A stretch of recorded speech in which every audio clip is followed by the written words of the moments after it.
ಇನ್ನು ಸಿಎಂ ಸಿದ್ದರಾಮಯ್ಯ ಆಪ್ತ ಶಾಸಕ ಅವಿರೋಧ ಆಯ್ಕೆ. ಸಿಎಂ ಸಿದ್ದರಾಮಯ್ಯರ ಮತ್ತೋರ್ವ ಆಪ್ತನಿಗೆ ಆಘಾತ. ರಾಯಚೂರು, ಬಳ್ಳಾರಿ, ಕೊಪ್ಪಳ, ವಿಜಯನಗರ ಹಾಲು ಒಕ್ಕೂಟ. ಸಿಎಂ ಸಿದ್ದರಾಮಯ್ಯ ಆಪ್ತ ಶಾಸಕ ಅವಿರೋಧ ಆಯ್ಕೆಯಾಗಿರುವಂತಹ ಒಂದು ಅಪ್ಡೇಟ್ಸ್. ಸಿಎಂ ಸಿದ್ದರಾಮಯ್ಯರ ಮತ್ತೋರ್ವ ಆಪ್ತನಿಗೆ ಒಂದು ಕಡೆ ಒಬ್ಬರಿಗೆ ಶುಭ ಸುದ್ದಿ, ಮತ್ತೊಂದು ಕಡೆ ಮತ್ತೊಬ್ಬರಿಗೆ ಆಘಾತ. ರಾಯಚೂರು, ಬಳ್ಳಾರಿ, ಕೊಪ್ಪಳ, ವಿಜಯನಗರ ಹಾಲು ಒಕ್ಕೂಟ. ಕೊಪ್ಪಳ ಶಾಸಕ ರಾಘವೇಂದ್ರ ಹಿಟ್ನಾಳ್ ಅಧ್ಯಕ್ಷರಾಗಿ ಆಯ್ಕೆ.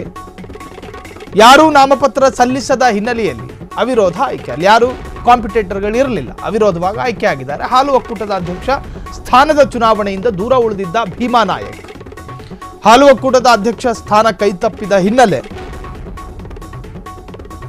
ಭೀಮಾ ನಾಯಕ್ ಮತ್ತೆ ಕೆಎಂಎಫ್ ಅಧ್ಯಕ್ಷರಾಗಿ ಆಯ್ಕೆಯಾಗಲು ಸಾಧ್ಯವಿಲ್ಲ. ರಾಬಕೋವಿ ಹಾಲು ಒಕ್ಕೂಟದಲ್ಲಿ ಒಟ್ಟು 12 ಮಂದಿ ನಿರ್ದೇಶಕರಿದ್ದರು. ಶಾಸಕ ಹಿಟ್ನಾಳ್ ಅವರನ್ನ 2 ದಿನಗಳ ಹಿಂದೆ ನಾಮನಿರ್ದೇಶನ ಮಾಡಿದ್ದ ಸರ್ಕಾರ. ಹೀಗಾಗಿ ರಾಬಕೋವಿ ಹಾಲು ಒಕ್ಕೂಟದ ಅಧ್ಯಕ್ಷ ಸ್ಥಾನಕ್ಕೆ ಹಿಟ್ನಾಳ್ ನಾಮಪತ್ರ ಸಲ್ಲಿಕೆ, ಅಧ್ಯಕ್ಷ ಸ್ಥಾನಕ್ಕೆ ನಾಮಪತ್ರ ಸಲ್ಲಿಕೆ ಮಾಡಿದ್ರು. ಅಲ್ಲಿ ಅವಿರೋಧವಾಗಿ ಆಯ್ಕೆಯಾಗಿದ್ದಾರೆ. ಅಲ್ಲಿ ಯಾರು ಇರಲಿಲ್ಲ, ಪ್ರತಿಸ್ಪರ್ಧಿಗಳು ಅಂತ ಯಾರು ಕೂಡ ಇರಲಿಲ್ಲ.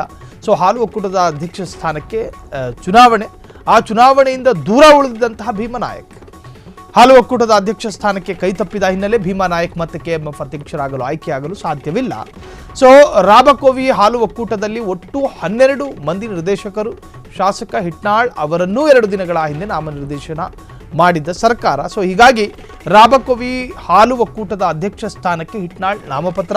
ಸೊ ಅಧ್ಯಕ್ಷ ಸ್ಥಾನಕ್ಕೆ ಸ್ಪರ್ಧಿಸಲಿ ಎಂದು ಸವಾಲು ಹಾಕಿದ್ದ ಮಾಜಿ ಶಾಸಕ ಭೀಮಾ ನಾಯಕ್ ಸವಾಲು ಸ್ವೀಕರಿಸಿ ಗೆದ್ದಿದ್ದೇನೆ ಎಂದು ಶಾಸಕ ರಾಘವೇಂದ್ರ ಹಿಟ್ನಾಳ್ ಪ್ರತಿಕ್ರಿಯೆ ಕೊಟ್ಟಿದ್ದಾರೆ. ಒಂದು ಕಡೆ ಸ್ಥಳೀಯ ನಾಯಕ ಭೀಮಾ ನಾಯಕ್ ಕೂಡ ಬಹಿರಂಗ ಸವಾಲನ್ನು ಹಾಕಿದ್ರು ಹಿಟ್ನಾಳ್ ಅವರಿಗೆ.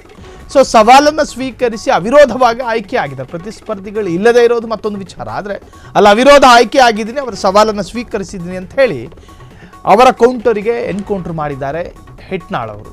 ಕ್ಷಣ ಕ್ಷಣದ ಸುದ್ದಿಗಳಿಗಾಗಿ ಫ್ರೀಡಂ ಟಿವಿ ಸಬ್ಸ್ಕ್ರೈಬ್ ಮಾಡಿ, ಲೈಕ್ ಮಾಡಿ ಹಾಗೂ ಫಾಲೋ ಮಾಡಿ.